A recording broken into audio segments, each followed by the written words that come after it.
There we go. Hello, world. We are here. Episode 5 of season 3 of the HoopTalk podcast. Um, it's been an interesting week in the NBA world. Right now, we have one game going on. Bucks are beating the Rockets by 11.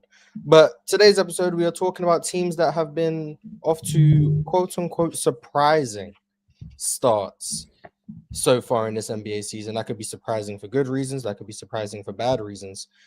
Just the team that is off to a start we didn't expect.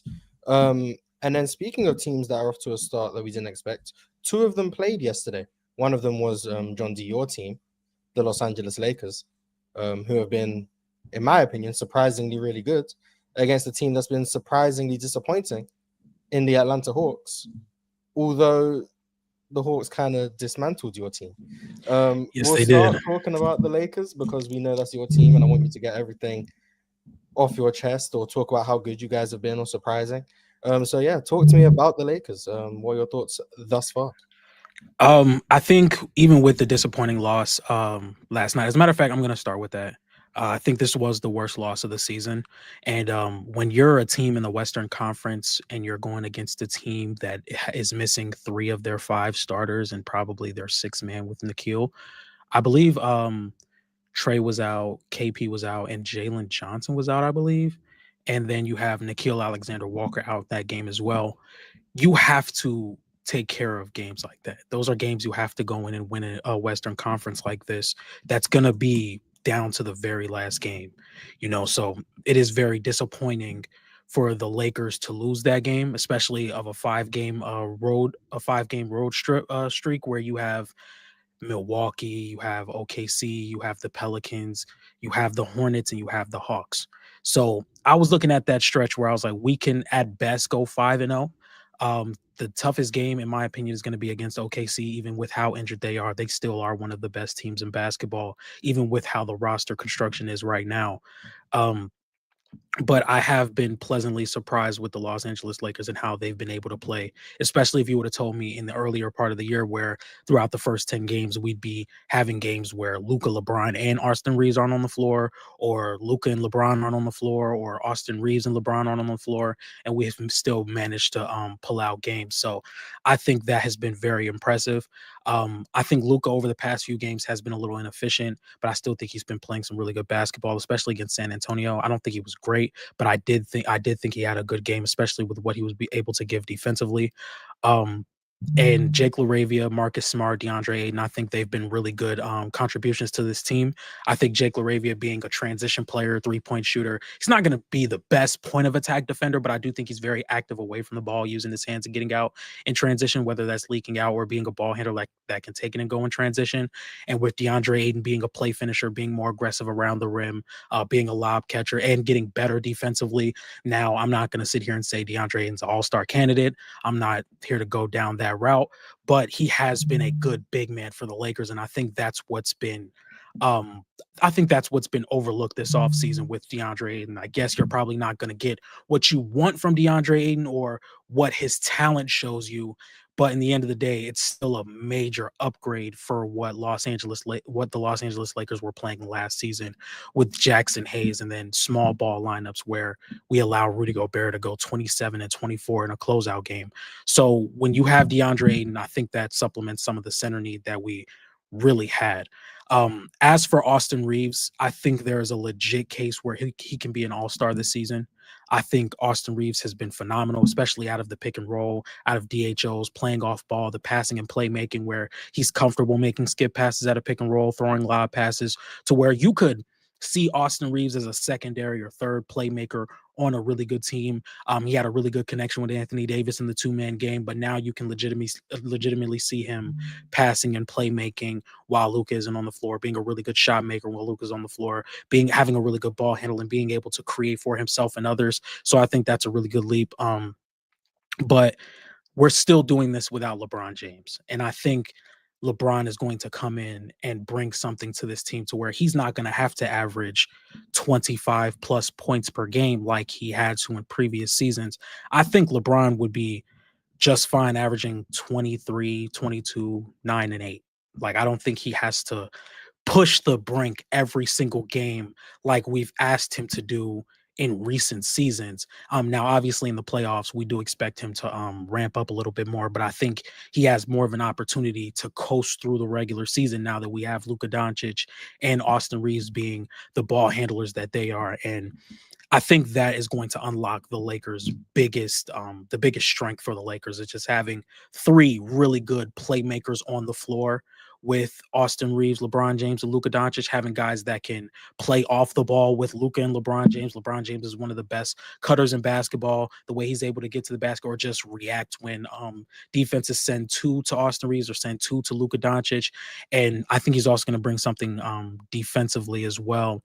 I don't think it's going to be like a hard every single game defensive presence from LeBron, but I do think there is going to be moments where he can help out this defense significantly. So I think the Lakers have been very surprising, and I've really been impressed with what they've been doing. Yeah, right now you guys are on a 57 win pace. Hey, I'm just gonna ask a simple question: over or under 57 wins? over or under 57 wins? Now, this is basically asking me, are you going to be a Laker fan or are you going to be, just a Yes. basketball analyst? Well, no, Laker fan or a hater. That's yeah, that's the Fuck it, I'm taking it over, man. I'm taking it over. The money ain't coming okay. with me. So Money ain't coming with me. yeah. Oh, nice.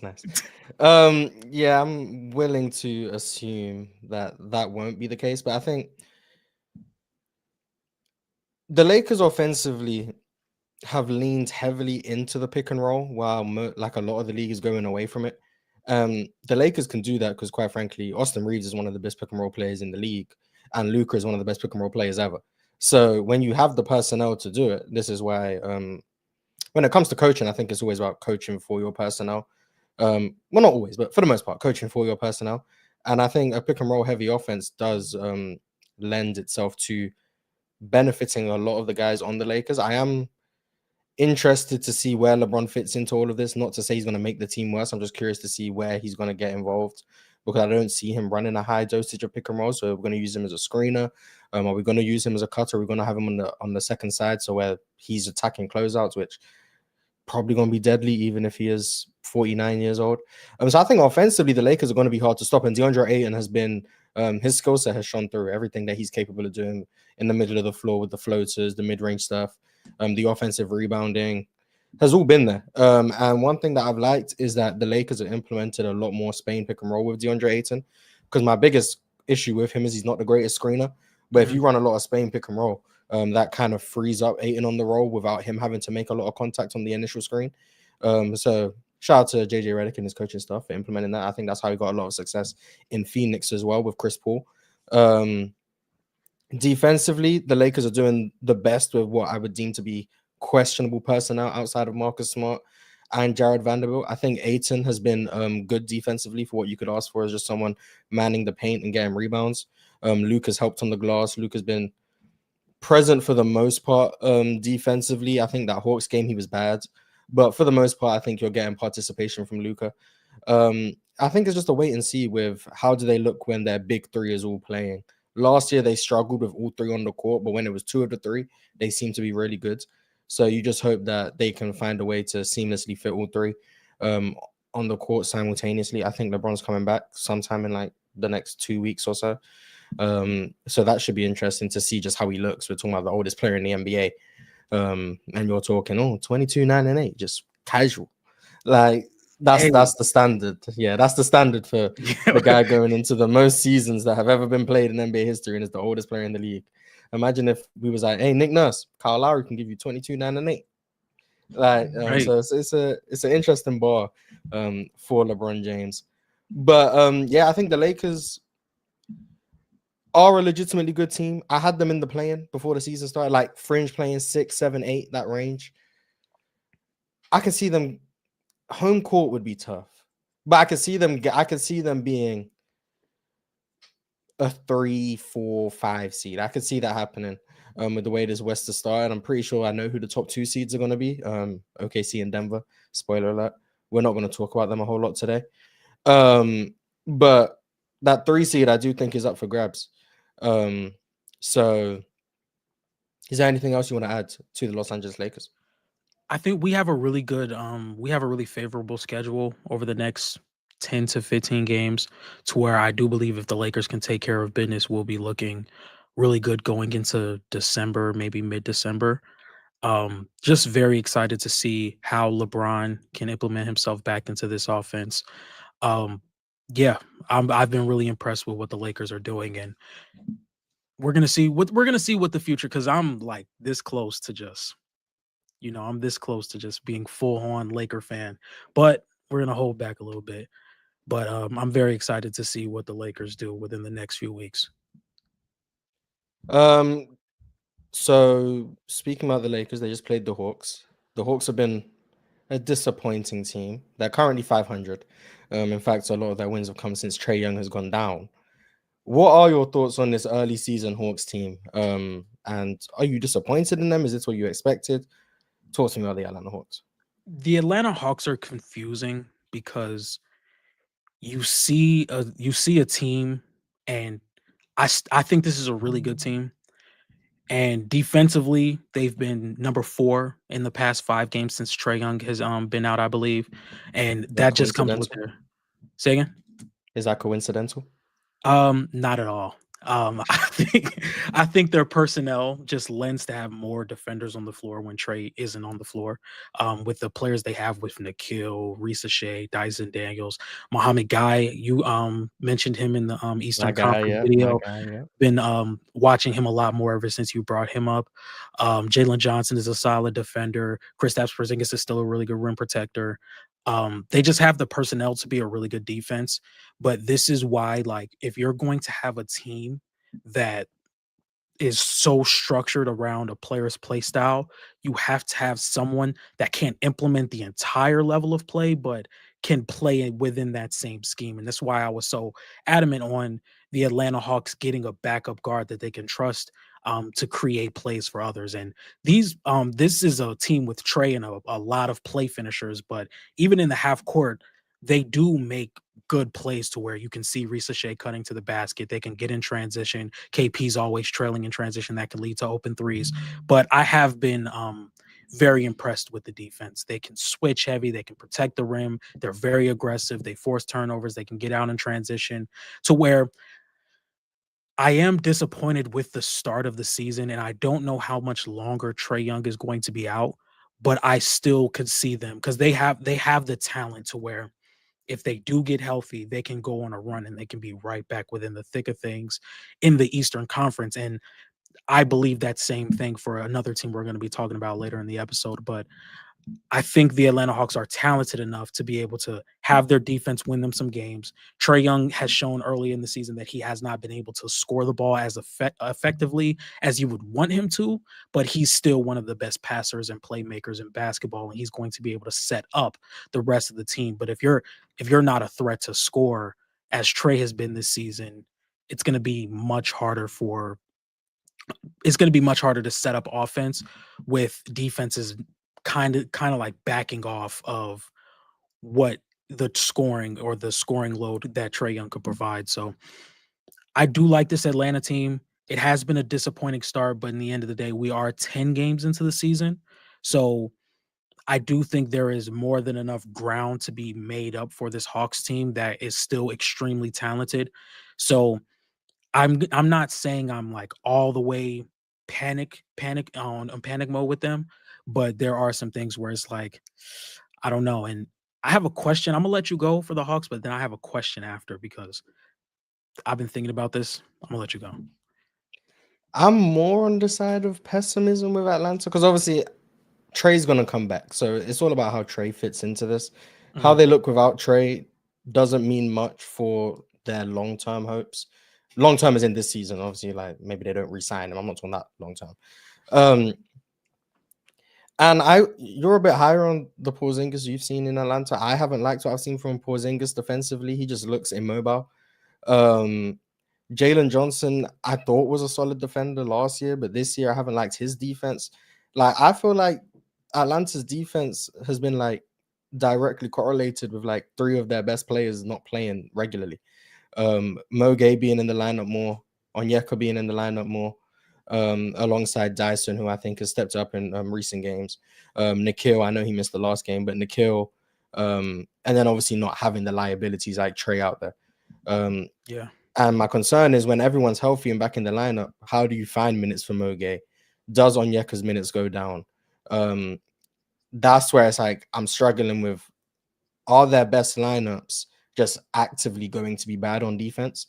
And if it is, then I don't know how high I see this team ceiling being, especially if Trey Young just can't score like that. That's just not great. Atlanta need Trey Young to be able to score, facilitate. He is pretty much going to be their offense. And if he can't do that, I'm a lot lower on this team than I was initially. On paper, I was like, okay, Jalen Johnson, good defender. Porzingis, elite rim protector. Risa Shea has the capability to be a good defender alongside Dyson. Then you have Nikhil off the bench. And all you have to do is hide Trey. But then watching this season early on, it was like, okay, you got to hide Trey. Porzingis isn't providing much for you. Jalen Johnson is looking lost. Now we have three guys who aren't playing defense, and the offense isn't great because Trey's not holding up his end of the bargain. So I'm going to give it more time, like you said. I don't want to jump off the cliff and say Atlanta just aren't good, because right now they are doing quite well without Trey Young. But I am more concerned than I was when we initially spoke about the Hawks. I want to make sure I get it right where we had them. Bear with me. I got to go find where we had them. We had well, technically I put the order together because that was the day you decided to troll our first week back. But the Hawks were in that second tier, top 6 in the East. They ended up being in 4th, but top 6 we'll say. I don't know. They might just be a playing team. I'm not sure. But they might be 6. But I had them in 4th. I put them in 4th. You didn't have anything to do with that. Yeah, Not so that was sure about that. Yeah. feel out game. Not so sure about 4th. I might have been wrong about that one, but Atlanta obviously got a lot of time to figure things out. We will obviously see where things go. You're a bit higher on them than I am, so if they end up turning it around, you get to, I guess, take a little bit of a victory lap. The next team I want to talk about. Wait, real quick before we move on. Yeah, from you the said Hawks. you had a question. Yeah, my fault. So I'm sure you knew where I was going with this because you mentioned it slightly. Trey Young has not been extended yet. Mm-hmm. Is this something that should be looked at a little bit deeper, or do you think this is something that's probably just gonna like roll over and he's gonna get his extension? Because in the end of the day, I don't think the Hawks have their pick, but they do have San Antonio has their pick, but they have the Pelicans pick. Exactly. If we get into maybe further down the regular season, it looks like the Hawks are probably going to finish where they have been finishing over the past few seasons, getting it out of the play-in, being a good offense, but not being top tier, which is what you would want Trey Young to be providing for you. Do you think that they look at Risa Shea, they look at Jalen Johnson, they look at Dyson Daniels and say, hey, we have a legitimate shot of getting one of these 3 top tier prospects coming out of this draft? Do you trade Trey Young? Like, it didn't even sound right saying, because it's only 10 games into the season, but the reason I'm thinking about this is because he has not been extended yet. And this start of this season is just, I don't know. I'm looking at this and I'm like, Atlanta might be in a really good position, but then if you trade Trey Young and you get the 9th pick, like, I don't know. But I do think there is a lot of really young talent on this roster to say, hey, we still can compete in the Eastern Conference that's missing 2 of the best teams, the past 2 Eastern Conference champions.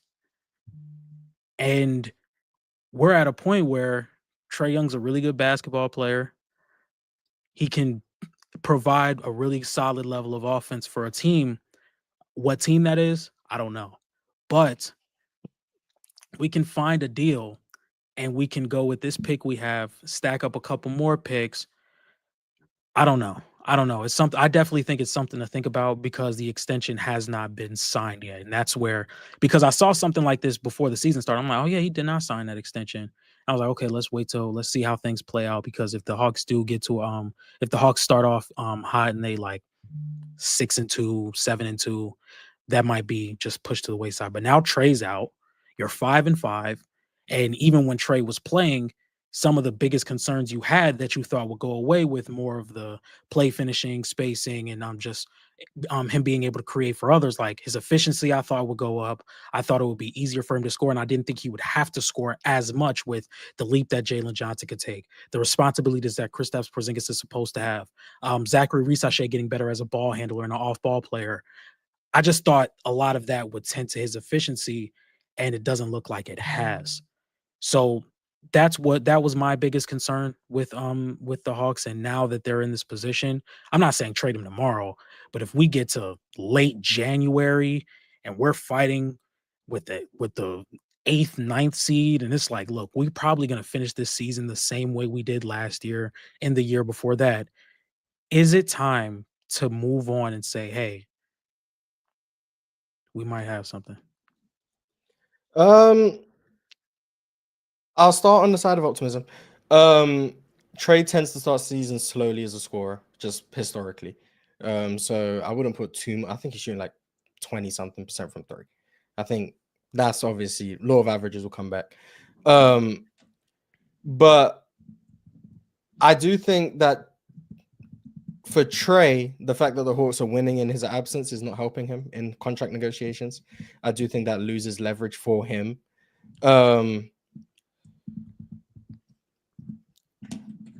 But I also see it's tough. I don't know what's going through like the Hawks front office's heads, but I will say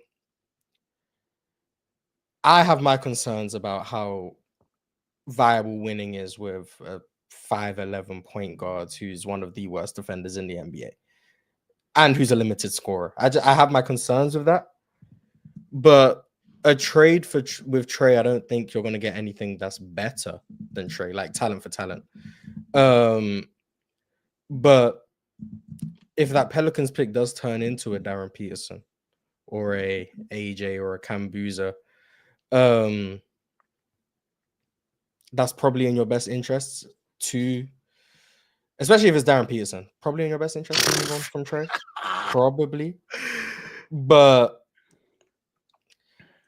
I'm on the side of let the season play out. That's the side I'm on. Especially like you said, till like January, till the trade deadline. If things aren't if the Hawks are hovering around 500, maybe then you can make a move. But right now would definitely be too early. But I do have my concerns about building around or with Trey, whatever the case may be. So yeah, I'm on the side of wait and see. We'll revisit this unless he gets traded before then. Revisit this around the trade deadline. I think that's probably the best course of action for the Atlanta Hawks. The next team is a team that we can talk about positively, a team that's been very pleasantly surprising, at least in my opinion. I want to see what seed they are right quick. Oh, damn, they're the 7th seed? Oh, Miami lost more than I thought. Yeah. Still pleasantly surprised. It doesn't matter. Still pleasantly surprised. The Miami Heat. I'm gonna start because you start all the time. Miami is a team that I was pessimistic about. When I say pessimistic, I had them as like a 10 seeds, that range. I did not foresee the changes in philosophy as drastic as they have been. That was the biggest, I guess, mistake on my part when it comes to the Miami Heat. I did not see them completely changing their ideology in the way that they have. I remember talking to Chilltown, shout to Chill, and he spoke about how Miami can increase the pace and how, because of how good their defense is, them playing slow has always been a problem. And I just went back through history and was like, they've always been playing slow. I don't expect them to just ramp up the pace because they've been slow for like the last 5, 6, 7 years or whatever. Turns out they're now playing the fastest pace in the NBA. So, yeah, talk about being wrong. I was way off base when it comes to how Miami would play this year. I expected them to be 27, 28, 29, 30 in pace. And they are quite literally number one with one of the highest paces we've seen in years. They've also cut out a lot of their pick and roll stuff. That was like a bread and butter thing for them last year, especially with Tyler Hero. A lot more drive and kick, isolation stuff. a lot of motion. So basically, they just play completely different to how they played last year. Their defense has been amazing. Shout out to Bam Adebayo, who for whatever reason is being like forgotten how elite he is as a defender. Should have been all defense last year, in my opinion. Showing once again this year how elite of a defender he is. Norman Powell is showing that he's one of the best off-ball scorers in the association. He is limited as like a self-creator, but if you get Norman Powell off a tilted defense, attacking a closeout, or off some action where he can curl into a three or get to the one dribble pull-up, or even get downhill and draw a foul, like he's elite in every action other than like the superstar stuff, which is like the self-creation and creating for others. But like everything you could want in like this off-ball weapon, Norman Powell provides. And they've done all of this without Tyler Hero. Now, the optimist would say you're now adding another elite pull-up shooter, another good scorer into the mix who can pass, probably would be the best passer they have. Shout out to Davion and Bam, but probably Tyler. Neither here nor there. And you're adding that into a team that's already playing electric offense. The concern would be defensively, you would now have Tyler Hero and Norman Powell, which is shaky at best. But offensively, Tyler Hero was like a high volume pick and roll creator. And this Miami team has gone completely away from that. So either they're going to put more pick and roll into their offense, which might take away from some of the identity they built, or Tyler has to fit in without pick and roll. And I don't know if he can do that. I'm not saying he can't, but if he can't, then there could be some tough decisions in terms of how he fits. Not in terms of, he's not good enough to play, but just you got to make it work when Tyler Hero is probably your most talented offensive player. I would Him say or so. Bam, probably. So that's where I have my concerns. But I think the defense, especially when you have Bam and his versatility, and then this pace, if they can keep up those two things, this is a team I expect to see in the playoffs. I still think the play-in is a possibility, just looking at the Eastern Conference landscape. But when I said 10, I even like broached a possible 11 seeds. Yeah, I think I was wrong. My fault, Miami Heat fans. I definitely undersold your team quite a lot. Although I would say, if they played the same way they did last year with this roster, I think I would have been right. But they changed everything. Shout out to Eric Spoelstra and his coaching staff. I think they've done an amazing job. Even though they are currently in the play, and they feel like they're better than their record suggests. They feel like they've been one of the best teams in the league. They just beat Portland yesterday in a very tough game. But yeah, I'm loving everything I'm seeing from Miami. But what are your thoughts on the Miami Heat? I want to start with Khalil Ware because I feel as though like he's more talented and he should be doing a lot more within the offense and the defense. Like there's games where he'll start, there's games where he won't. And I just feel like I want to ask you, like, what is your thoughts on the Khalil Ware and Bam potential front court? I see the like Khalil Ware is extremely talented and like he's really athletic and he can block shots and he can run the floor and he can space the floor. My issue with Khalil Ware is just like I don't want to call everything motor, but it appears like it is motor. But I'm gonna say motor / awareness. Like it looks like Khalil Ware just like loses interest within games. Like there'll be times where like he'll run the floor hard for like 3 straight trips, and then like the next 2 times down, he'll either just like be ball watching on defense and someone will cut behind him, or he won't box out for a rebound and someone will get an offensive rebound, or he won't run the floor in transition offensively or defensively. And he just like it looks like he just goes through the motions within a game, which is tough when when the margin for error in a team like Miami, in my opinion, where their talent isn't the highest level, is as low as it is. I think Khalil can bleed a lot of value on like 3 or 4 possessions. And I think although he's uber talented, I think that does affect Miami on both sides of the ball. I spoke about this on the panel the other day, but I think the numbers are still true. When Khalil Ware's on the court this year, the Heat have a negative 8.72 net rating. And when he's off the court, they have a plus 17.67. So the Heat are practically 26 points better per 100 possessions without Khalil Ware on the court. And if you're trying to win, that just means that guy just can't play a lot of minutes. That's just what that means right now. Until he's willing to be more engaged, be more locked in, play smarter, play harder.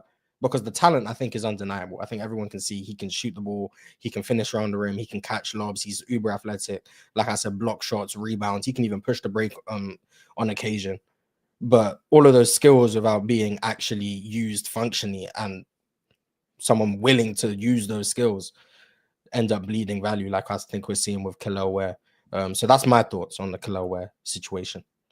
But I think when you do have like a team that kind of lacks that one-on-one creation, you have to do what as much as you can to like get the defense off their pivot or slant the defense as much as possible. That's where you get motion. That's where you get a lot of pace. That's why you play in transition a lot. And I think Miami have done that, especially with not having Tyler Hero, and realizing that your best scorer or best offensive player on the team in Norman Power, somebody you're going to look at to be a guy that gets you as much buckets as he possibly can, is not a one-on-one creator.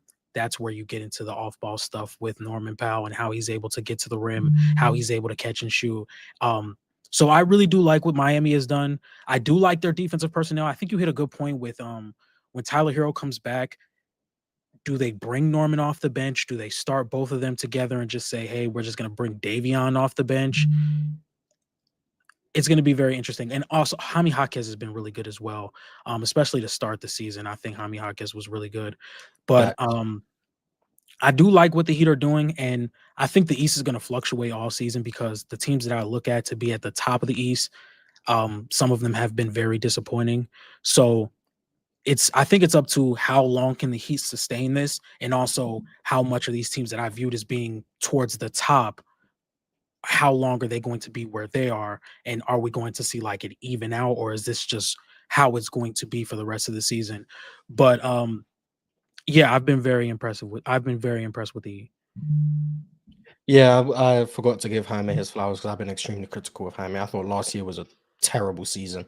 Um, I just didn't know where a player of his skill set fitted in the modern NBA when you're a role player who's like a post scorer, non 3-point shooting, driving wing. I was just like wondering how you fit in. But shout out to Ox, man. He said, "Coach got a coach," and Eric Spoelstra and his coaching staff. They finding ways to make a player with his skill set uber effective off the bench. He's like their go-to scorer who can create one-on-one, who can post you up, has got an array of moves, gets to the rim and finishes comfortably. I don't know what his rim efficiency is. I could actually go find it. Uber efficient at the rim, like really good athlete above the rim, but good touch. Getting out in transition is like doing wonders for him. He's getting so many transition opportunities each game.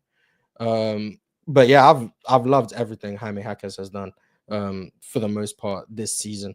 And then once again at the rim this year, he had that 72% at the rim, 69% on layups, which is elite, and then obviously 89% on dunks. He's missed one dunk, stinky Jaime. But yeah, just doing a really good job of like, although he's not shooting the ball well, like on his jumpers, he's actually 8 for 28 on jump shots. He's still been uber effective, and I think that's a credit to him. And then obviously, like I said, the Heat coaching staff for putting him in good positions to be successful. Is there anything you want to say? Anything you want to add to the Miami Heat? We can stay within Florida and talk about a disappointing team. And this is where I'm going to give you the floor because this is a team that you believed in heavily. And they're currently 4-5. I don't know if you had them as your finals pick, but they were like right there. That is the Orlando Magic. So talk to me about the Orlando Magic and how things are looking over there. Jamal Mosley needs to go. Okay. I do believe that, but it's not all his fault as well.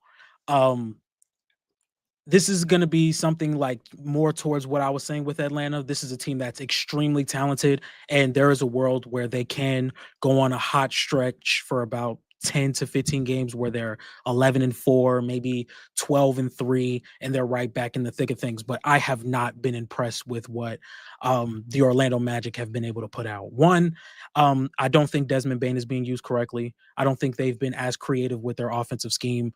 It seems like Franz and Paolo are just taking turns attacking or just doing whatever they want, basically. I think they don't have a real offensive structure to where they're really inconsistent with their two-man game between Desmond and Paolo, which is something we talked about in the offseason when the trade initially happened. How can a Desmond Bain and Paolo Banchero two-man work? And we talked about the inverted pick and rolls that Paolo and Desmond Bain can run.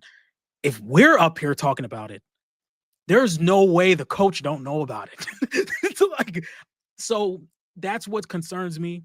Paolo, very, very, very disappointed in Paolo. I've been making checks that Paolo has not been able to cash all summer. All summer, I've been writing Paolo checks. Like he's going to be all NBA caliber, 28, 9, and 5 incoming, all that. Paolo has not been able to cash those checks that I've been writing. He's been leaving me. I don't know, man. I can't with Paolo Banchero. It just doesn't seem like he forces the issue. He doesn't seem like he forces the issue or he forces the agenda to where Franz, every time he gets the ball, I'm going to get to the rim. Now, every now and then he's gonna take a three, which I consider a waste of a possession. But if he wants to take them, fine. I don't think 37% Paolo. so far. Just putting out there. Hey, we'll look back at that in January. Okay. But I think Paolo. I think he's the only person around him who doesn't know how physically gifted he is, to where we've seen down the stretch in multiple games, bad shot taking, bad shot making ability. When he does get to the rim, you see it's like it's that easy. Get downhill, get to the rim, finish. But I just don't see it sometimes. I don't see it. And it's like it feels like he's picking different spots on the floor to where every possession down, you don't know what you're about to get from Paolo. It's like, okay, I'm about to come down and I'm about to attack you and there's nothing you can do about it. I'm going to get to the rim. I'm going to get an and one and I'm going to make the free throw. And then the next possession, he'll have Rob Dillingham on him and, oh, this is the time for the baseline 15-foot fadeaway. Right now, when I have skinny ass Rob Dillingham on me, this is the time for it. So it's like you never know what you're getting with Paolo. And they're still one of the slowest teams in basketball. I think they've moved up to about bottom mid tier when it comes to pace, when I do think they have more than enough personnel to be able to run the floor. They have Paolo, Franz, Desmond Bain, Jalen Suggs, Anthony Black off the bench. I think Tristan Da Silva plays really solid in transition with how he's able to fill lanes, get to the three-point line, or get to the rim away from the ball. I think one of their biggest issues right now is at the center position. Like, I don't think their centers really offer anything for the defense to care about when we talk about them rolling to the basket or them popping. I know last year, Wendell Carter, when nobody thinking twice about Wendell Carter on the perimeter. I still don't think defenses are worried about Wendell Carter on the perimeter. I think they have to get some type of lob threat at the center position to where they can free up a little bit of space for their pick and roll ball handlers to drive and make interior passes, because it's really tough for Jalen Suggs, Franz, Paolo, Anthony Black. It's really tough for them to make these interior passes or even some kickouts because the lane is just so congested. As for Desmond Bain, he's averaging about 15 points per game on 30% from three. That's a career low in 3-point percentage. That's the lowest he's ever averaged on a points per game standpoint since his sophomore season. And Desmond Bain isn't a guy you look at and say, hey, go one-on-one and get me a bucket. No, Desmond Bain is going to operate off screens. He's going to operate off relocating off the ball. Something I saw them running in the preseason was double staggered DHOs with Wendell and Desmond Bain or Paolo and Desmond Bain. Don't hate that. If you can get a switch and Paolo decides to go to the rim, that could be very effective. If you don't switch and you kind of like just want to show and recover, Desmond Bain's going to get a wide open three. There was a game earlier in the season where they were running that consistently and they had got multiple different really good possessions out of those looks. This is where I think Jamal Mosley comes into play, because I think there needs to be some serious offensive structure here. We just letting these guys go and they can't be let go. Like, no, you need to be, and somebody needs to get in Paolo's ear like, yo, you can get to the rim whenever you want if you really decide to. You and Franz could be the best downhill scoring duo in basketball potentially. Don't think about it. It's just off the top of the head, bro. It's just off the top of the head. Don't think about it, because I knew you was going to think about it. But My fault. but that's where it's so disappointing with that Orlando. Their defense hasn't been great either. Like, I don't know why. It just seems to be, when you have a group of elite guards, like, for example, Philly, they didn't know what to do with Philly. They didn't know what to do with him. When you have an assortment of guards that have speed, ball handling, and playmaking, it just looks like Orlando is struggling. And I haven't even been one to talk about Orlando these past couple of days because, boy, they already on the internet now. I didn't drop like 4 Paulo videos over the offseason. I'm ducking. But yeah, Orlando has been very disappointing. Like I said, they are talented enough to have a stretch for a month where they're winning a lot of games. But as of right now, they have been one of the more, especially for me. For me, they've been like top tier, up here, most disappointing team in basketball.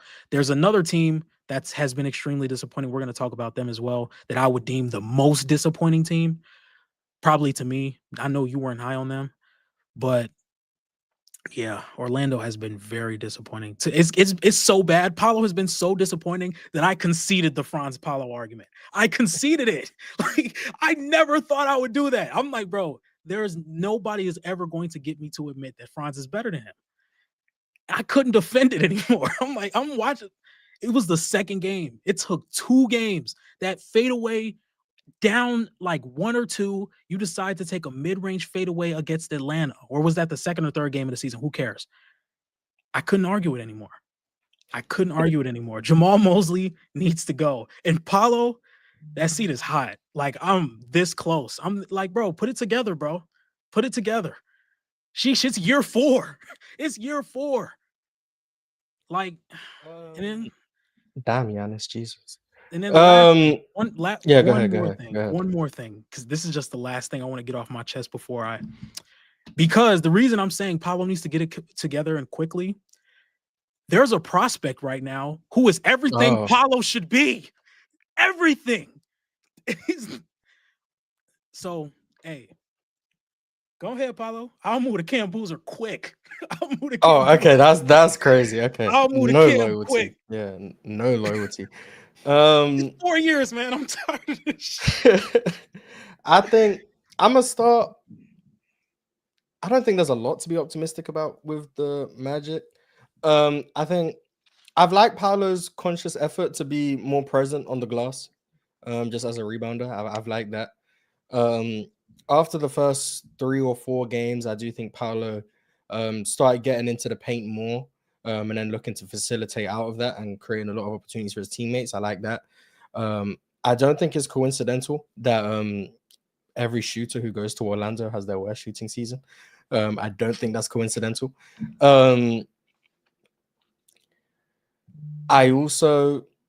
I think Franz has been good. I don't know what it is that's leading to Franz being off the ball as much as he is. I feel like when Franz has the ball in his hands, good things happen, but he's just never on the ball. He's like by far. Yeah, and I don't. I don't know if that's like a coaching issue, if that's a Franz issue that he just is more comfortable without the ball in his hands, or what. But I think that's hurting Orlando. Jalen Suggs' minute restriction has not been ideal. I do think the Magic are better when Jalen Suggs is out there.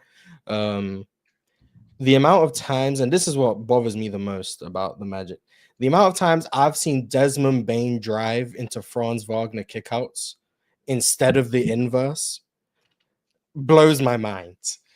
I don't know why that's happening as much as it's happening, but it annoys me every time I see it, because I don't think it takes a genius to figure out you'd probably just rather, the 70+% finisher. Yeah, the elite slasher drive and the elite shooter shoot, as opposed to the not good slasher drive and the not great shooter shoot. But what do I know? I'm just up here, getting cancelled in the chat by Big Cuz. Facts. But shout out to you. Defensively, bro. I think the pace, Orlando have increased the pace. I think that might be affecting their defense somewhat. I'm not like sure. I can't tell you that's the reason, but the inability to stay in front of people has been noticeable. Like you said, that Philly game was like a perfect example. They just couldn't stay in front of Maxi or VJ. And I think a team that's built, I wasn't high on this Orlando team because I thought the offense wouldn't be good, and it hasn't been. But I thought they were gonna like walk into a top 3-4 defense. And right now, I know they're not top 3 or 4, but they are Denver is. they are 11th. They are 11th, which is not like, oh my god, end of the world. But for a team that we view as like the upper echelon of defense, 11th in defense is not good. Now we know all it takes is them to hold the team to like 96 points, and then they'll go up to like 6th, because that's how small the sample is right now. But their defense, just by the eye test, has not been good. Has not been good at all early on this season, and that's my biggest concern. I think Franz is still Franz. I think Paolo still has a lot of the same flaws. I do think he's cleaned up some of the shot selection stuff. Still love his ability to get to the free throw line. But I just think it's a flawed roster, and I'm not sure what the solution is other than the roster being less flawed. I do agree with the 5-man stuff, though. Wendell, I think, has become like a good offensive rebounder, but everything else is not great offensively. Oh, how could I forget? Tyus Jones. Oh my god. Oh yeah. Yeah. Go ahead. Yeah. Oh, You did this last year too. Yeah. Tyus Jones. The damage that assist to turnover ratio has done to people is ridiculous. No disrespect to Tyus Jones, the man, but Tyus Jones, the NBA player, has not been good for like 3-4 years. I don't know what he brings to the table. He's one of the worst defenders in the sport. He provides no scoring threat. He's not even making jump shots this year, so you're already not getting that. He's no scoring threat inside the three-point line. He's not putting a defense in rotation. He doesn't do anything. But yay, he never takes a risk, so he won't turn the ball over. But he's also not creating anything for his teammates. I don't know what Jace Richardson has to do to be in a rotation, because there's no way he's worse than Tyus Jones. There's just no way he's worse than Tyus Jones. I understand that he's a rookie and you don't want to like put pressure on him or whatever the case may be, but Tyus Jones is actively hurting the team. And if your backup point guard is going to actively hurt the team, why not let it be your backup point guard who's 19 and can develop? Or 20. I don't know how old Jace Richardson. I think he's 19. He's on the younger side. Because even in the preseason, it's like if he's providing shooting and he's not absolutely killing you on the defensive end of the floor, you need to play him. Like, I think he's gonna get minutes eventually, but I feel like this is the time where it's like, just see what he can do. Just see what he can do. You know what I mean? It's not gonna be perfect. He's a rookie, but see what he can do. And I'm glad you brought this up, because the best big man in the league is not getting minutes. He's not getting minutes, but that's another conversation for another day. Like I said, like, I don't know. This has just been a really bad my guy year. Like, my guys just have not been my guying. Like, first off, we're not talking about Philly till number 20 get back right. We're not talking about them, because 0 points. I will not talk about that at all. You won't see me talking about that. But I think Orlando definitely should try and get Jay some more minutes in there. But this is why I started off with saying Jamal Mosley needs to go. He needs to go. It's run its course. It's run its course. We appreciate you, Jamal. You know what I'm saying? We appreciate you for all the time you've done here in Orlando, but it's time. I've been saying the same thing this is for all my football guys in the chat. Mike Tomlin. He needs to go. Anyway, yeah, that's the Orlando Magic, man.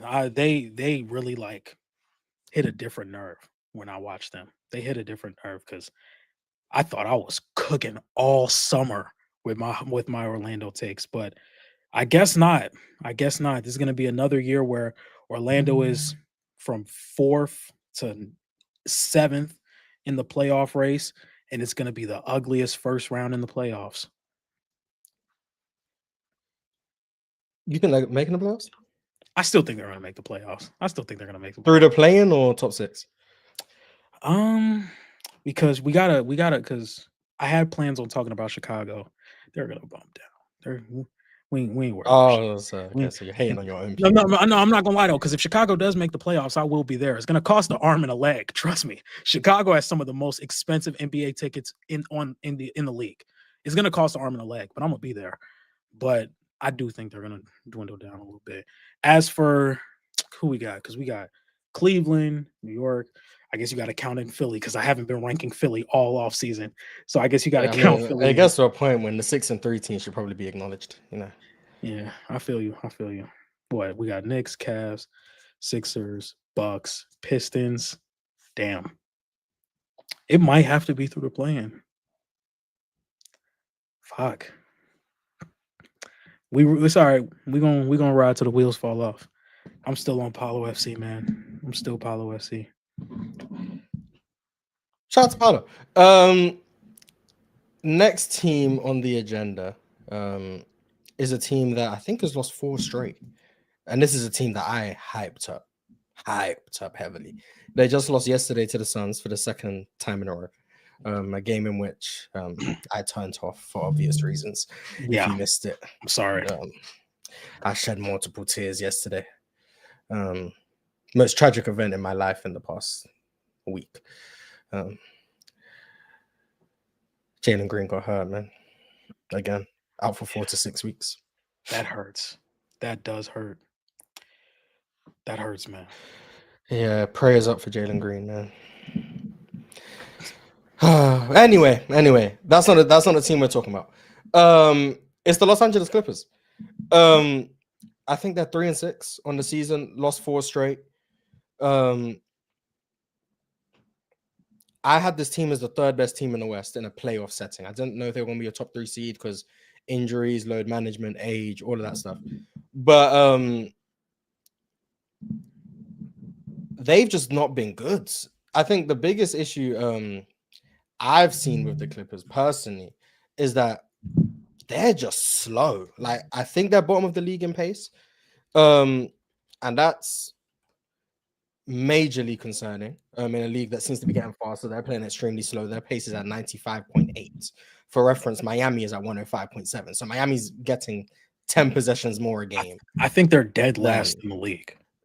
Yeah, they're definitely dead last. I just want to know how far last they are because I feel like 95.8 is way behind everyone. Yeah, that's really Boston is slow too, but they're still a possession below Boston, who are 29th, which is 1 possession is a big deal. But anyway, so they play really slow. They're old. Their defense has not been good. Bradley Beal is bad. We'll just call a spade a spade. Bradley Beal. Yeah. Not even relative to contract. It's just Bradley Beal is bad. So that's not good. James Harden has been really good. Really, really good. I want to say because I had this up before the last game they just played, but I know they were like +3 with James Harden on the court and like -25 with him off. I'm not sure if this is per cleaning the glass. I don't know how. Okay. I don't know how exact not cleaning the glass. Basketball Reference. I don't know how exact they are with their on-off, but I just looked at this morning. On the court, 121.5 offensive rating. Off the court, 102.6. If that holds any type of if that holds any merit to you guys in the chat, there's the numbers. Yeah, their net rating was +3 with him on like -25 with him off.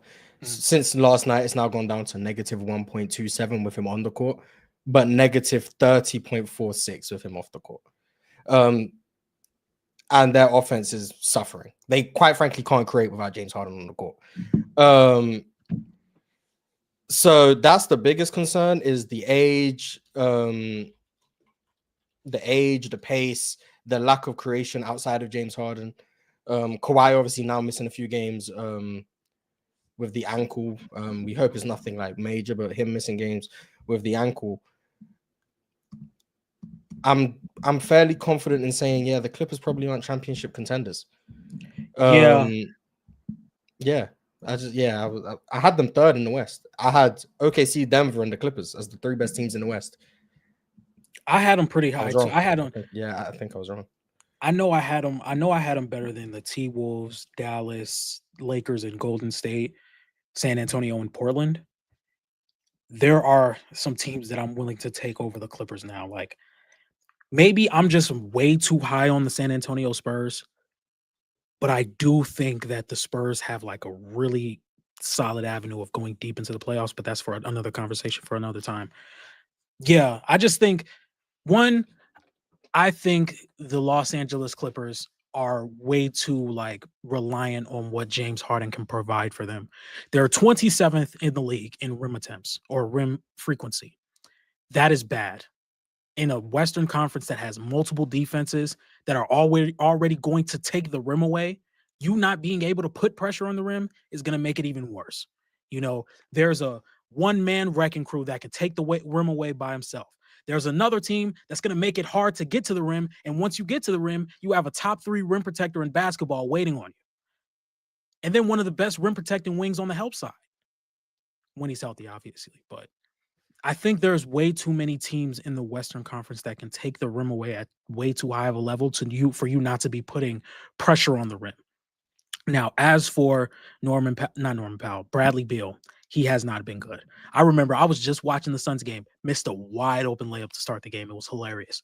But in theory, Bradley Beal is what you would want, somebody that can bring more on-ball reps, because I truly believe that some of these signings, the Bradley Beal edition, the John Collins edition, the Brook Lopez edition, these were additions that you are going to bring in just in case Kawhi has to miss time, so they can have a good synergy with James Harden while they're on the floor. John Collins being somebody that can create within the three-point line, can shoot, can play in the pick and roll, can catch lobs, and can run in transition. Bradley Beal, that is somebody that can also create on the weak side away from Harden. Brook Lopez being somebody that could be a pick and pop candidate. Ivica Zubac, who I still think has been solid this season, being that two-man partner with James Harden. And I just don't think it has worked out to the level. Do I think they're this bad? No. Do I think they can still make it to the playoffs? Possibly, yes.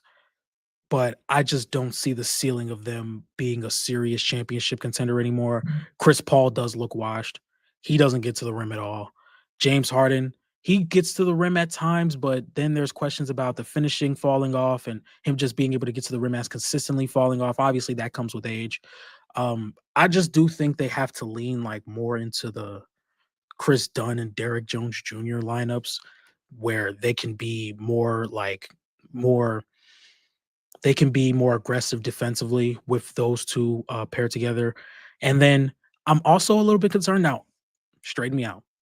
I'm also a little concerned on how much they're going to rely on drop bigs, especially if you're having lineups with Bradley Beal and like a Brook Lopez on the floor, or Bradley Beal and Zubac on the floor. Like, I feel like if you're going to be a majority drop defense, or your center is going to be playing majority of drop, you're going to have good screen navigation at the point of attack. So I don't know. I think the Clippers are still going to be a solid team, a good playoff team. But some of the ideologies I had, or some of the ideas I had with them coming into the season, have went away, just because I came into the season thinking that this was going to be one of the deepest teams in basketball. James Harden, who still has been really good, he was on a heater against the Thunder to start the game. That was really fun to watch. And I think he's been holding up his end for sure. Like, I think he's been doing really well with the Clippers, but I think their age is just really starting to get up with them, and the fact that these teams are going to run them up and down the floor. Like, that would be my game plan if I were to see them. Like, look, we're going to run today. I hope y'all got y'all water. I hope y'all had good sleep. We're running all game. Like, but that's my concerns with the Clippers. I still think they're a good playoff team. It's with how they are right now.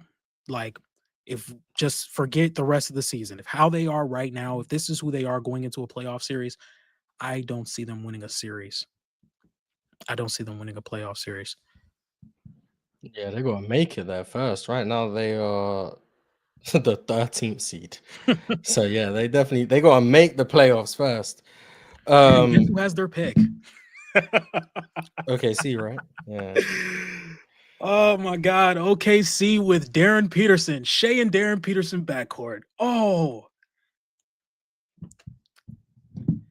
The rich get rich, man. Um, Speaking of number one picks, the team that has the number one pick currently employed has been maybe the most disappointing team in the NBA this year. They're currently 3-7. Um, th- let's talk about the Dallas Mavericks. I'm What are so your ready thoughts to on this talk team? about this. Yeah. I'm so ready to poop on Dallas. I'm so ready. I'm Oh, so okay. ready. Because for the simple fact, one, any beef Luca got, I got. This is my franchise player. Y'all, this is my franchise player. You guys made the worst trade in NBA history. And your man's Chilltown is still on PC trying to defend it. I still see people trying to defend this trade. This trade wasn't good then. It's not good now. It's not going to be good 5 years from now. Stop trying to use Cooper Flag as this little pawn in the trade as if he had anything to do with the trade. Cooper Flag had nothing to do with the trade because when you guys got Anthony Davis and Kyrie, you guys were saying defense wins championships. You guys were pushing AD out there to make the playoffs. Cooper has nothing to do with this trade. One, they did this Cooper Flag point guard gimmick to start the season, which anybody with working eyes could say that wouldn't work. He's not a point guard. He's not a point guard. And that is okay. That is okay. I think it's time. One, Nico Harrison has to go. I think that would win majority of their fan base back if you just fire Nico Harrison and trade Anthony Davis while he has some trade value. Let it go. Swallow your pride. We'll give y'all DK. We'll give y'all Dalton Connect. You're so disgusting. We'll give you Maxi Kleber. I just, I'm not. I wasn't on board with this. I was never on board with the Luka trade. Like I was never on board with trying to rationalize this for Dallas fans, and I feel bad for Dallas fans because having Luka on your team is a different feeling. It's a different feeling because you know you're going to get top tier entertaining basketball every single night he's on the floor. Every single night. He's making a crazy pass, a crazy jumper. He's playing in the pick and roll. It's truly one of the most fun things to do is watch Luka play basketball. So now that I've had like that feeling, I can only imagine how it would feel to have that ripped away from you. And I think Dallas do have some young talent. Like I think Derek Lively can still be a really good center in this league. I think Max Christie is somebody that could be a really solid rotational player. And right now, it feels like everybody knew this would happen or this was a very big this had a very big chance of happening except Nico Harrison. Like I think he's the only shocked one in this situation. Like after the trade happened, if I would have asked 10 people who watch basketball consistently, say, "Hey, would you be surprised if 10 games into next season Anthony Davis is out and the Dallas Mavericks are 2-7?" They say, "No, it's not surprising. On paper, if healthy, they're a solid roster." But we know the risk behind trading for Anthony Davis that's falling out of his prime. Kyrie Irving is already set to miss majority of the season or a big hefty chunk of the season. I think it's time to just really lean into we're going to develop Cooper Flag and he's going to be the next face of this roster because I don't think asking a rookie, because that's what they've been doing, asking a rookie to be as impactful on a team that feels like they have to win is never a good strategy to win. Like there are rookies who come into the league and are good NBA players from the start of their career, but I don't think there is much I don't think there's much of those. Wow, Houston's winning. I don't know if you just saw my face. I don't know I how didn't Houston ended up going up. I just Yeah, had I to wasn't rewind the even game. paying attention. Yeah, I was not paying attention. Houston won that game. Wow. Okay. Gonna have to rewatch that. But talk about that later. Yeah, Dallas has been extremely disappointing. I don't even know what their pick situation is, but I know like majority of their picks are not like they don't own majority of their picks for the next few seasons, which is why I never wanted Cooper Flag to go to Dallas. It was two places I didn't want Cooper Flag to go, and it was Dallas and San Antonio. And it just I didn't want him going to Dallas because I just would rather see him be somewhere else with a bunch of more young talent. But with that being said, I was higher on this Dallas team because I thought Anthony Davis would play better than he has.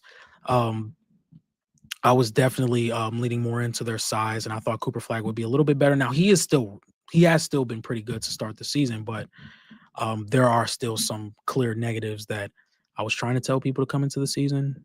There's a video on my channel that said Cooper Flag was going to struggle because they're trying to run him at point guard.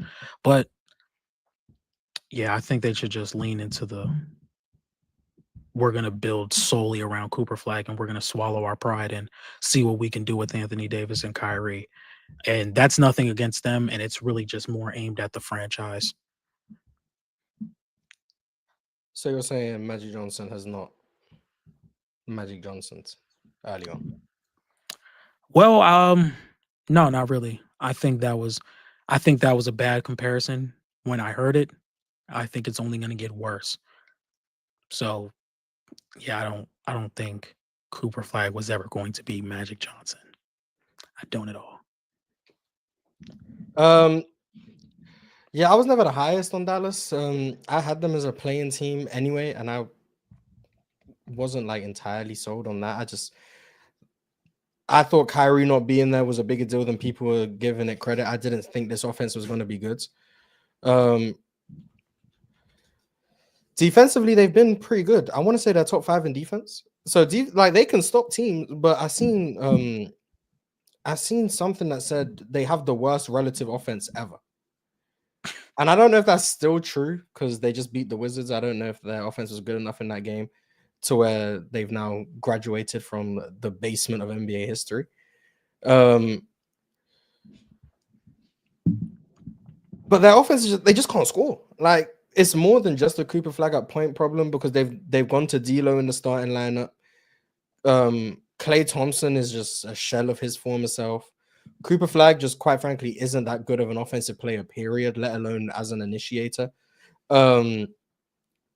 Anthony Davis isn't the most impactful offensive player, and then he's been hurt, obviously, coming into the season out of shape, which isn't his fault, as we know, with the eye surgery that he wasn't able to do much physical activity in the offseason.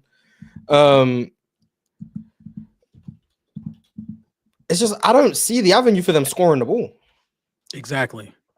So it's like I don't know where the improvements come from. I don't see how they become a better offense, like other than Kyrie and AD coming back fully healthy. And it's like, okay, well, now you can get to 24th in offense. But until that moment, I don't know how they become a good offense. And I'm not the smartest person of all time. So I'm not saying because I don't know the answer, there is no answer. But it is definitely concerning that they traded what I would deem to be the highest peak in franchise history. But if not the second highest, we'll just give Dirk some respect. So we'll say one of the 2 best players the Dallas Mavericks organization has ever seen. They traded him because they couldn't win with him, despite just going to the finals the year prior. And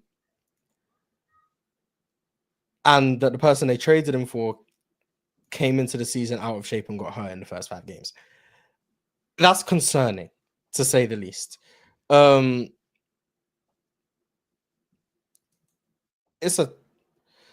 the reason I think it's tough is because they traded Luka and they told people 3 year, Nico Harrison told people 3-year window, win a championship, blah, blah, blah. The first year of that window was spent with AD being hurt, Kyrie tearing his ACL, and then missing the play-in. No, them losing in the play-in. So one of their 3 years, they lost. This year has now started with them being 3-7.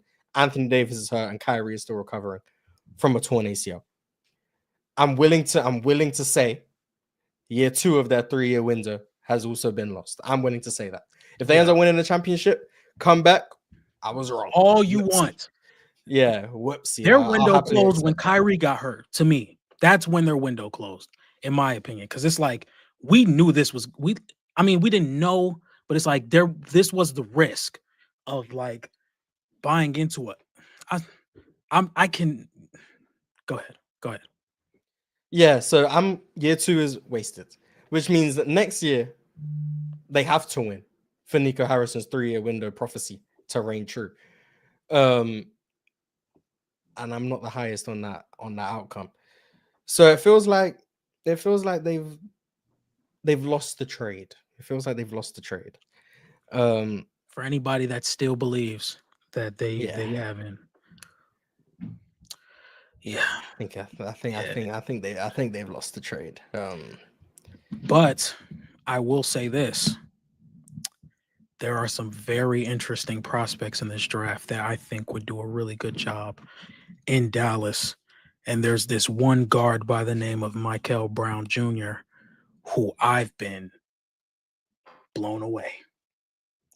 He's been moving up my board extremely quickly.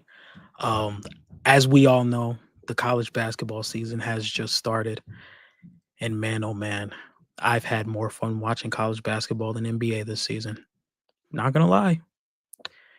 But yeah, I'm very excited to see what Dallas end up doing because they're going to have to make a decision. There's a very important decision coming in. The decision was obvious on draft lottery night. I think once you got that number one pick, you should have said, you know what? This is our second chance. Let's go get Cooper Flag and let's really build an identity so we can get away from the we're the franchise that traded Luka. yeah, it's just I don't know what the answer is if I'm being honest. I mean, the answer would be build a time machine, go back in time, and don't trade Luca. But realistically, I don't know what the solution is. I just looked it up per Basketball Reference. The Mavs have a negative 11.5 offensive rating, which is still the worst in NBA history. Slightly worse than the 2003 Nuggets, who were tanking for LeBron. So How'd that work? do with that information what you want. I mean, I got the Melo, Yeah, it did. It did. It did. so Yeah. they're not gonna poo-poo that. Anyways, anything else you want to say about the Mavs? Because I think that's been the most bleak team we spoke about. Not really. I'm sorry. I just don't. And this is the thing. Before we, because this is more of like with Dallas, I'm more of a emotional instead of basketball. Well, not like I'm not as analytic when it comes to Dallas. Because in the end of the day, Anthony Davis, one is from Chicago, and two is played for my favorite team. I ain't got nothing but love for Anthony Davis. Kyrie Irving, he has gifted one of my favorite basketball memories of all time. Two of them, actually. Nothing but love for him. Get out of there. Get out of there. Get out of there, because this building is crashing. This building is falling. But yeah, I don't got nothing else to say about Dallas, man. I'm sorry. Oh, go ahead. I wasn't even a big Luka guy before he came to the Lakers. Like Luka, in my opinion, Luka was cool. Like I was like, yeah, you're a cool player. You're a good player. And he just became my favorite player. As soon as he donned purple and gold. But Yeah, I all right, wonder that's why that enough. happens. Yeah. Okay, so there is one more team I want to talk about. Um, that's my finals pick. They're winning in 6 games. My guy's scoring more than a point a minute since he's been back. Well, pretty much more than a point a Oh minute. yeah. Post game one, they're 6-3. I think they have the scoring leader because Luke hasn't played enough games to qualify. I think they have the rookie of the year. The Philadelphia 76ers, man. The Philadelphia 76ers, they just played last night. They look good against the Raptors. I'll say that. They looked really good against the Raptors. Joel Embiid had 29, an uber efficient 29. Maxi, I want to say, had 33. VJ slowed down the last couple of games, but they even trusted him to close the game with some clutch buckets down the stretch. One little mid-range like elbow pull-up, which was very, very clutch. Joel Embiid's moving better game by game. The last couple games, I would actually argue that Joel Embiid has been good on defense. Both the Raptors game and the Bulls game, I would actually venture to say he's been good. Last night he had 29 points, 6 rebounds, 4 assists, 10 of 16 shooting, 8 of 9 from the free throw line. I'm just seeing a level of comfortability that's giving me confidence. Offensively, he's still got the ability to draw fouls. He's still got a mid-range game. He can get to the rim. He's moving well. Um, I like this Philly team. If Joel Embiid can move on defense, when McCain's back healthy, like and fully ready to implement, when Paul George is back and fully ready to implement, they've got personnel, man. I'm intrigued by this team. I'm very, very intrigued by this team. Do I think they're going to win the championship? Of course I do. But I genuinely think this is Tyrese Maxey is really good. Yes, he is. Yes, he is. Tyrese Maxey is really, really good. And I think he deserves a lot of credit. A lot from me because I've been critical of Maxey in the past, his self-creation stuff. His go-to shot was a floater, which did go in, but I want to see you get all the way to the rim. I want to see you add more of an intermediate game. But now he's shooting the hell out of the ball from three. He's getting all the way to the rim. The mid-range stuff still hasn't been great, but it's definitely something he's more comfortable doing. He's getting to the free throw line. He's just a really gifted scorer. Really, really gifted scorer. I don't think he's a natural playmaker or decision maker, but he can make basic reads. He understands if he's getting doubled, how to get off the ball. And he's so fast that he's going to put defenses in rotation. So you end up with this uber valuable offensive weapon who shoots the ball from three really well, but it's so fast he can get by anyone. And that's a really tough player to guard. And then you pair that with Kelly Oubre, who's having, in my opinion, the best year of his career. Kelly Oubre has been great to start the season. You then have Quentin Grimes coming off the bench, who I think has been really good. Joel Embiid, I think it goes without saying, getting better each game. Trendon Watford has been given valuable minutes as this initiating point forwards who can do a lot of things. Adem Bona, I think he's been my guy Adem, man. He'll block a lot of shots. I'll say that he'll block a lot of shots. He's gonna run the floor hard. You don't have to worry about his motor. Offensively, there's still a lot to be desired. Where he gonna crash the offensive glass. He gonna dunk things around the rim. He gonna block shots. Jared McCain is obviously still working his way back. We'll see Paul George when he comes back. Dominic Barlow, that to open the season, I thought was given a lot of good minutes with his energy on the offensive glass. And this is when Embiid couldn't move. So his rebounding was actually like really pivotal for them winning some games. I just think Philly got some pieces, and they're doing this with like Jabari Walker has just not been good, and he's been their starting power forward. Justin Edwards hasn't been great, and he's been getting a lot of minutes. But once Paul George come back, once Dominic Barlow comes back, those guys can get phased out the rotation, and you end up having like an 8-9 man rotation, which is really, really good. So I like what Philly's got going on. I like it a lot. Obviously, it depends on a lot of health with Embiid, with Paul George. They're currently third in offense, 23rd in defense. The defense does need to pick up. But I genuinely think they're one of the better teams in the Eastern Conference. So that's my thoughts on the Sixers. What do you think? Yeah, I think having those level of guards, you have 4 legit guards that can play on the floor. Now, I know when Jared McCain played, they ran 3 of them together. They ran Maxey, Edgecombe, and McCain out in the lineup together. I don't know how much they're going to do that, but it is interesting to have all of that ball handling. Really high on Jared McCain on what he could be, especially with how good he is off the ball. I think that's like what Jared McCain's biggest calling card in the league will be for me. Even if he does if he becomes like that ultra efficient type of scorer player that he kind of showcased earlier in his rookie season. But he's a really good transition pull-up 3-point shooter, really good off the catch, and he can attack slanted defenses. As for Joel Embiid last night, he was getting to the free throw line. He was knocking down jumpers. He was efficient in the mid-range. He finished through contact around the rim. Those are just slight things that you have to look at and say, when you see him do that, there's optimism and there's obviously positive signs there that he can sustain that throughout the season. I think he's getting better defensively. Do I think he's going to reach the levels that we've seen from Joel Embiid defensively? I don't think so. But just him being that level of offensive player and still being a solid to neutral to good defensive player is still extremely valuable from him.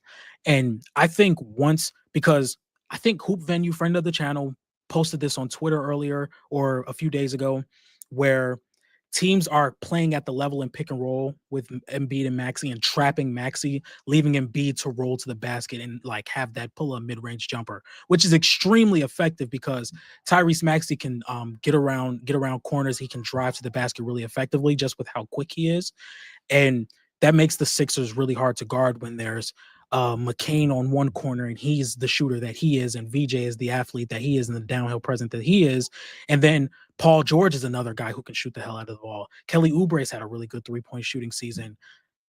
It's going to be really hard to guard the 76ers. So they've been extremely fun to watch.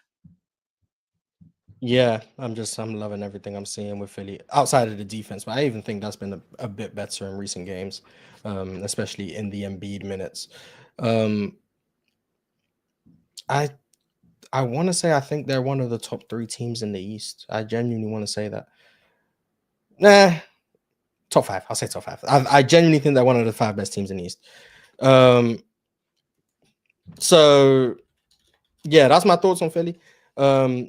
We do have one super chat before we get out of here. It's from Ken10, $2. Says shout out to the Sudan Relief Fund, right, Mars? Sure. This $2 will go to the Sudan Relief Fund. There you go. There you go. No, it won't. YouTube will take 40% and I'll pocket the rest. But you would never know. Is there anything you want to say before we get out of here? Yeah, anything you want to say before we get out of here? Shout out to the Washington Wizards. Didn't think I'd be watching them as much as I have this season. But yeah, that's about it. And then where can everyone find you? You guys can find me over at the Buzzer Sports. College basketball season has just started, so prospect scouting, deep dives, player evaluations, all those things are going to be in the future. That's how I started my channel with mock drafts, and I kind of want to lean back into that more because I feel like that's what I'm best at. I have a very interesting all-time fantasy draft coming up with me, Mars, Low, Gifted, and Real Talk. Videos an hour and a half long, and somebody drafted Ben Simmons. So find out. But yeah, at the Buzzer Sports, we are going to start playback twice a week. I'm going to try and stream playback twice a week. Hold me to that so I can try and do that. But at the Buzzer Sports, everywhere. Yeah, obviously links are in the description for John D's YouTube channel and his playback. So go subscribe, go join his playback room, all that good stuff. In other news for me, I normally don't have anything to say at this point, but I actually do. I do have news. New series coming to this channel on Wednesday. Me and Real Talk will be bringing back. It used to be called Open Court, if you know, maybe 2 years ago now. We had Open Court on this channel. New series called Ball Don't Lie. Myself and Real Talk gonna be talking hoops. You guys can come up, talk about whatever hoop topics you want or whatever topics you want. Like Big Cuz, hey, pull up. If you feel so passionately, there you go. That'll be your time to come cancel me on stage. So yeah, on Wednesday, 4 p.m. Eastern, we will be live over here for Ball Don't Lie. On Saturdays at 1 p.m. Eastern, it's on Real Talk's channel or Real Talk's playback. So twice a week, you can find me and Real Talk talking hoops. You guys can pull up. I'll put the StreamYard link in the chat. So similar, if you ever watched Open Gym on Player's Choice or you ever watched Open Court up here, I'll put the StreamYard link in the chat. You guys can pull up, talk about whatever you want for about an hour, hour and a half, 2 hours, depending on how long the episodes are. And yeah, that's pretty much it. So new series coming on this channel, and Real Talk collab series should be fun. But yeah, that's it. So I actually had something to announce. Guys, we're this much closer to having Mars be, more content. I don't know if creation. right now is the perfect time for people to want more content from me. And let some people tell it I need to have less content, 0 content actually. But yeah, good luck with your cancellations, guys. But anyway, that's about it. Thank you guys for watching. Shout out to everyone who enjoyed the video. Shout out to everyone who didn't enjoy the video. Shout out to everyone who was here to do whatever they wanted to do. Anyway, we'll see you when we see you. Hopefully you're here on Wednesday. If not, hopefully see you next Sunday. If not, enjoy your life. Merry Christmas and goodbye, Dab.